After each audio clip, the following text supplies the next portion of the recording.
எங்களை சுற்றி காட்டுவார். ஒரு பஸ் மாதிரி அப்படி எங்களை அப்படியே அழைத்து கொண்டு போயிட்டே இருப்பார். திடீர்னு பார்த்தா வடக்கே போயிடுவார். குருதர் ஷியாம் கணக்கர், ரித்தி கட்டர், சத்யஜித் அங்கே கூட்டு போவார். அங்கே அப்படியே ஈரான் கூட்டிட்டு போடுவார். அங்க என்ன பார்த்தா அங்க தலை சிறந்த படங்கள் இருக்கு தெரியாதா? சில்ட்ரன் ஹாஸ்பிட்டலை பத்தி பேசுவாரு, லைஃப் ஸ்பீட் பத்தி பேசுவாரு. மறுபடியும் சென்னைக்கு வந்துருவாரு.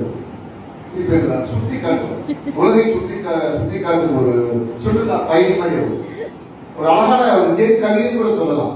பிரசன்ட்ல வாழ்ந்துட்டு இருக்கிறோம்.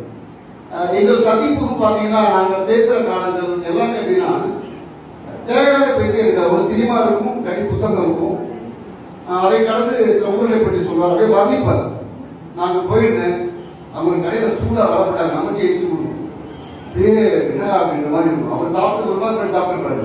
இப்ப சொல்லுவாரு, அந்த ஒரு விஷயம் தெரியாதா, நான் வந்து இதுக்கு போயிருந்தேன், மும்பை போயிருந்தேன், சரியான வேட்டைன்னு. என்ன வேட்டை? ஏதாவது புலி வேட்டை மார்க்கெட் ஆட போறாங்க. இல்ல முகத்துல ஒரு சீரீஸ் ஆகிட்டு குட் கலெக்ஷன் இருப்பாரு. ரொம்ப ஹாப்பியா இருக்காங்க, உற்சாகம். அப்ப ஒரு விஷயம் தெரியுமாட்டாரு. என்ன தெரியுது, நீங்க சரியான வேட்டைன்னு. என்ன மறுபடியும் வேட்டைக்கு எந்த வேட்டைக்கு போறாரு? மயில் வேட்டைக்கா, அதாவது புலி வேட்டைக்கா? இல்ல நான் வந்து பூ மார்க்கெட் போனேன், திருவள்ளிக்கேணி போனேன்,